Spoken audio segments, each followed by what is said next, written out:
안녕하십니까. 주식대가 셜록입니다. 영상을 시청하시기 전에 구독과 좋아요 한 번씩 부탁드립니다. 저에게 큰 힘이 됩니다.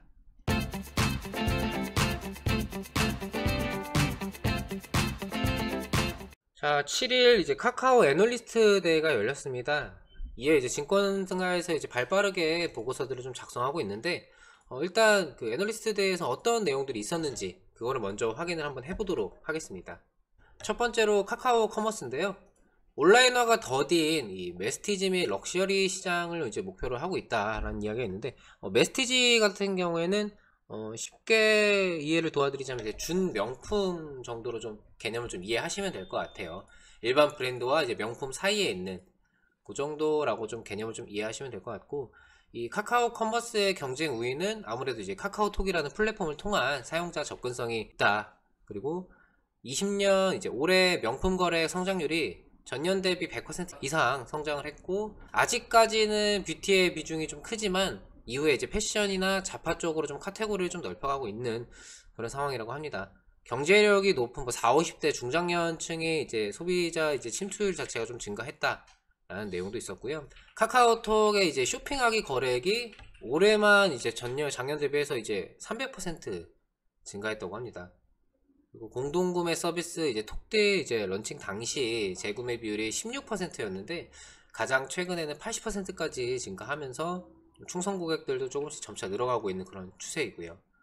또한 이제 부정거래와 가품 피해 등을 막기 위해서 지금 당장 이제 톡스토어에서는 이제 법인 사업자에게만 좀 허용을 하고 있지만, 향후에는 이제 개인 셀러들에게도, 개인 이제 판매 사업자들에게도 확대를 할 예정이라고 합니다.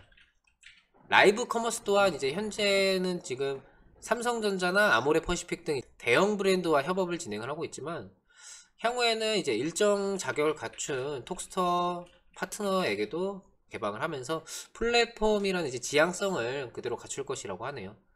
메이커스는 현재 이커머스 시장에 신제품 테스트베드로 기능을 하고 있고, 향후에는 유통과 제조의 결합 솔루션으로의 역할도 기대를 하고 있다고 합니다.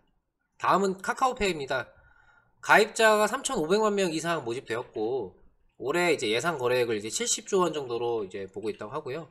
송금 쪽은 이제 코로나19 이후에 이제 경조사 이제 송금 봉투 사용량이 2배 이상 증가했다고 합니다. 아무래도 이제 코로나로 인해서 언택트 시대가 오면서 결혼식이라든지 각종 경조사 등 직접 참석을 하기보다는 이런 이제 송금 기능을 활용해서 이제 돈만 조금 보내주는 그런 분위기가 좀 계속해서 나오고 있죠. 카카오페이는 송금 사용자 간의 관계나 맥락 등을 고려하는 기능을 넣으면서 타 이제 간편 송금 서비스들과는 이제 차별화를 뒀습니다. 이게 단순하게 뭐 돈을 누가 얼마를 보냈습니다 이게 아니라, 이 사람이 내 카카오톡에 어떻게 뭐 저장되고 이런 부가적인 부분들이 있으니까 그런 거를 좀 넣음으로써 이제 차별화가 좀 있다라고 좀 보시면 될 것 같고, 오프라인에서 컨택트리스 결제를 구현을 하면서 작년 말부터 뭐 구글이나 페이스북, 알리익스프레스 등 다양한 글로벌 서비스의 이제 결제 서비스를 제공해서 현재 글로벌 거래액이 10배가량 상승을 했다고 합니다. 금융 쪽에는 이제 작년 P2P 투자, 올해 이제 펀드 투자를 출시하면서 현재까지 누적 투자금은 1,000억 원, 누적 투자자는 70만 명, 그리고 일평균 이제 투자가 20만 건을 돌파했다고 하고요. 카카오페이를 통해 간접 투자에서 직접 투자로 전환되는 비율이 30% 이상이라고 합니다.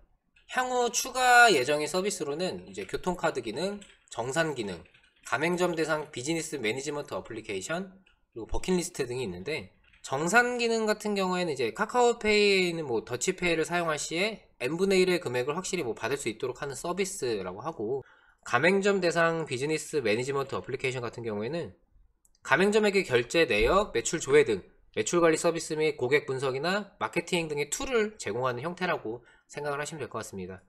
버킷리스트는 이제 해외여행이나 뭐 목돈 마련 등 사용자 이제 금융 니즈를 카카오페이 타 서비스와 연동을 해서 좀 체계적으로 관리할 수 있는 그런 서비스라고 좀 이해하시면 될 것 같아요. 카카오 서비스에 쌓이는 이제 사용자에 대한 다양한 뭐 금융 및 뭐 비금융 데이터를 통해서 마이데이터 사업 및 사업 진출 및 자체적으로 이제 신용평가 모델을 이제 개발할 예정이라고 합니다. 자체 신용평가 모델을 통해서 대출 중개 서비스에서도 타 테크핀사와의 이제 차별화를 가능하게끔 그렇게 할 예정이라고 하네요. 테크핀 같은 경우에는 이제 금융과 이제 기술의 합성은 이제 핀테크를 앞뒤로 바꾼 용어로, 핀테크가 이제 금융회사가 주도하는 기술에 의한 금융 서비스를 의미한다면은, 테크핀은 반대로 이제 정보기술, IT 업체가 주도하는 기술에 금융을 접목한 개념이라고 이해를 하시면 될 것 같습니다. 그러니까 기술 기반으로 설립된 회사가 금융 서비스를 이제 하는 거를 테크핀이라고 이해를 하시면 될 것 같아요. 카카오페이는 이제 IPO로 이제 자회사 투자와 성장적인 측면에서 이제 진행을 하고 있는데, 작년에 인수한 이제 증권이나 이제 향후에 이제 준비 중인 이제 보험 등 이제 다양한 자회사에 이제 좀 투자 자금을 조달하는 측면이 존재한다고 합니다. 코로나19로 인해 카카오페이가 예상보다 좀 빠르게 성장을 하면서 향후에도 이런 이제 고성장을 지속하기 위해 기업 인수 및 마케팅은 필요하다고 하네요. 세 번째는 카카오페이지와 피코마입니다. 일단 20년 올해 이제 카카오페이지 통합 IP 거래액이 5천억 원을 돌파를 할 것으로 예상을 하고 있다고 하네요. 이 중에 해외 IP 거래액 성장 추이가 상당히 가파르고, 작년 8월 누적 해외 IP 거래액이 37억 원이었고 올해 8월 같은 경우에는 203억 원, 국내 거래액은 전년 대비 30% 상승세를 유지하고 있다고 합니다. 미국의 웹소설 웹툰 플랫폼인 레디시와 타파스에서도 초기 카카오페이지 피코마와 같은 높은 지표의 성장을 나타내는 중이라고 하네요. 우리나라의 이제 한국 카카오페이지는 IP 생산기지 역할에 좀 중점을 두고, 자사가 보유한 컨텐츠 유통 플랫폼을 통해서 인도네시아, 일본, 미국, 중국 등 글로벌 시장에 KIP를 대량으로 유통시키는 것이 목표라고 합니다. 카카오페이지 IP 2차 컨텐츠로 만들어질 때 현재 프로젝트당 30억에서 40억 정도 투자를 할 예정이라고 하고요. 피코마가 뭐냐면 이제 2016년 4월에 서비스를 시작을 했는데, 주로 다음 웹툰이나 이제 카카오페이지에 있는 웹툰을 일본어로 번역을 해서 이제 유료 서비스를 하는 거라고 보시면 됩니다.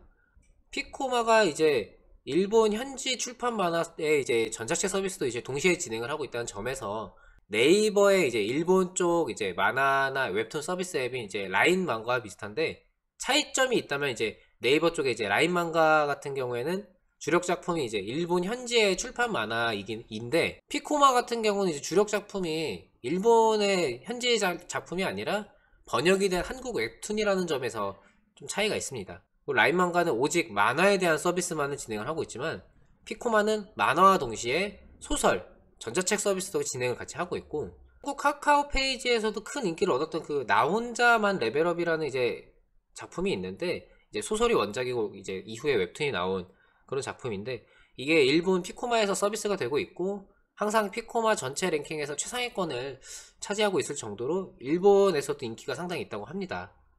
또 이제 드라마화가 되었던 이태원 클라스 같은 경우에는 피코마에서는 좀 로컬라이징이 돼서 로퐁기 클라스라는 이름으로 좀 연재가 됐는데, 이게 연재를 하고 있던 도중에, 번역돼서 연재를 하고 있던 도중에 우리나라에서 이제 드라마 이태원 클라스가 일본에서도 인기를 끌자 이제 로컬라이징 연재가 되고 있던 로퐁기 클라스도 어떻게 좀 주목을 받게 되었죠. 그런 개념이라고 좀 이해하시면 될 것 같고, 피코마의 2분기 거래액이 890억 원, 그리고 2019년, 제가 잘못 적었네요. 피코마의 2분기 거래액은 890억 원이었고 2019년 거래액이 그러니까 이거는 분기가 아니라 연 거래액입니다. 1502억 원. 이제 2022년에는 피코마의 단독 거래액을 1조 원을 이제 돌파하는 것을 이제 목표로 두고 있다고 합니다. 코로나19 이후 피코마 열람자 수가 빠르게 증가하면서 올해 8월에는 700만 명 가까이 기록을 하고 있다고 하네요. 9월 기준으로 피코마의 일본 내 앱스토어와 구글 플레이 매출 순위가 게임 포함 4위, 게임을 제외하면 1위고, 전 세계 매출 순위로 보아도 게임을 포함했을 때 27위, 게임을 제외하면 6위에 해당합니다. 일본의 만화 시장은 5조 6,585억 원 규모를 가지고 있는데, 이 중 디지털 만화 시장은 2조 9,386억 원으로 전체의 절반이 약간 넘는 51.9%를 차지하고 있습니다. 피코마는 일본 디지털 만화 시장 내에서 점유율이 14.2%에 불과함에 앞으로도 향후에도 고성장을 유지할 것으로 기대를 하고 있습니다.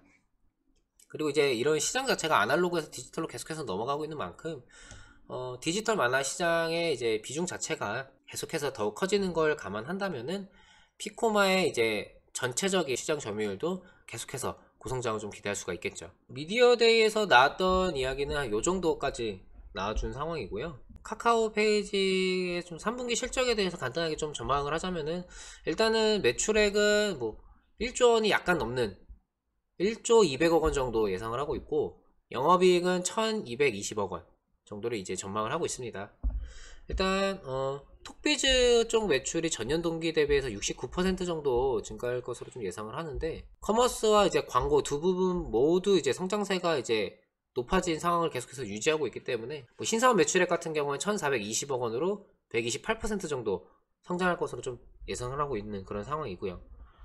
카카오페이 같은 경우에는 이제 결제 매출뿐만 아니라 뭐 금융이나 뭐 대출 쪽 이렇게 매출 구성이 좀 다변화가 되면서 안정적인 성장세를 좀 지속을 할 것으로 보고 있고, 모빌리티의 경우 이제 T블루 택시 사업 확대로 인해서 매출 증가와 적자 축소 추세가 좀 이어질 것으로 좀 판단을 하고 있습니다.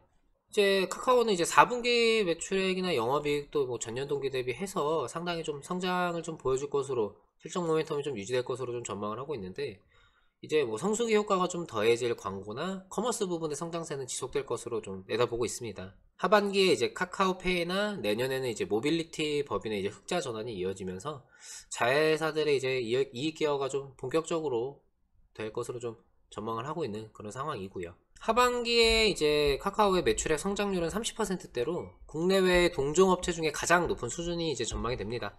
신사업 투자 회수기로 인해서 이제 수익성도 더 가파르게 회복될 것으로 예상을 하고 있고, 최근에 나타난 주가 조정기는 이제 건전한 어느 정도 좀 필요한 조정이라고 좀 볼 수가 있는, 그런 변동이 그렇게 뭐 예상치를 뛰어넘는 그런 정도는 아니기 때문에 양호한 이제 실적 성장에 따라서 주가도 다시금 우상향의 좀 상승세를 어느 정도 좀 회복해 줄 수 있지 않을까 보여지고 있습니다. 카카오의 경우는 계속해서 주기적으로 이제 말씀드리면서 이제 뭐 긴 호흡이 필요하다, 주기적으로 영상을 올려드리겠다라고 말씀드리면서 진행을 하고 있는데요.